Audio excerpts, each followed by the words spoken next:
नमस्कार, मैं हूं प्रियांशा और आप देख रहे हैं न्यूज प्लस 21 पर देश विदेश और राज्य की प्रमुख 21 खबरें लगातार। टिकैत बोले ट्रैक्टर और किसान बीजेपी के दिमाग से निकलने नहीं देंगे। असम राइफल के काफिले पर हमला, 7 सैनिक शहीद। अमित शाह और उत्तर प्रदेश के सीएम योगी ने की अखिल भारतीय राजभाषा सम्मेलन की शुरुआत।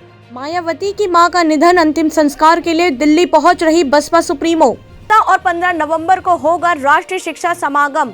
लोकप्रिय नवाचार छत्तीसगढ़ में होगा लागू। ब्रिटेन के खालिस्तान पर जनमत एनएसए अजित डोभाल ने कहा, मंजूर नहीं ऐसी हरकत। टोक्यो ओलंपिक में गोल्ड जीतने वाले नीरज चोपड़ा, मिताली राज और पीआर श्रीजेश को मिला खेल रत्न अवार्ड। मितानिन के साथ महिला पुलिस ने की मारपीट, घसीटते हुए परिसर से बाहर खदेड़ा, झगड़े में गई अजन्मे बच्चे की जान। बंगाल में भी गुंजा बीएसएफ अधिकार क्षेत्र का मुद्दा, ममता ने पीएम मोदी को लिखा खत। मुंबई में टीके के पहले डोज की 100% कवरेज, दूसरी खुराक के लिए हो रही मेहनत। T20 वर्ल्ड कप का फाइनल कल, रोमांचक होगा ऑस्ट्रेलिया और न्यूजीलैंड का मुकाबला। महाराष्ट्र गढ़चिरौली में पुलिस के साथ मुठभेड़ में 5 नक्सली ढेर। भाजपा ने केजरीवाल पर साधा निशाना, कहा प्रदूषण से निपटने में विफल रही दिल्ली सरकार। गुजरात ट्रेन की अपर बर्थ से लटककर लड़की ने दी जान, डायरी में लिखी मिली गैंग रेप की दास्तां। छत्तीसगढ़ में कांग्रेस के 2 पूर्व विधायक भाजपा में हुए शामिल। रेवाड़ी समेत हरियाणा के 7-8 रेलवे स्टेशनों पर हमले की धमकी। आजादी वाले बयान पर कंगना रनौत की सफाई,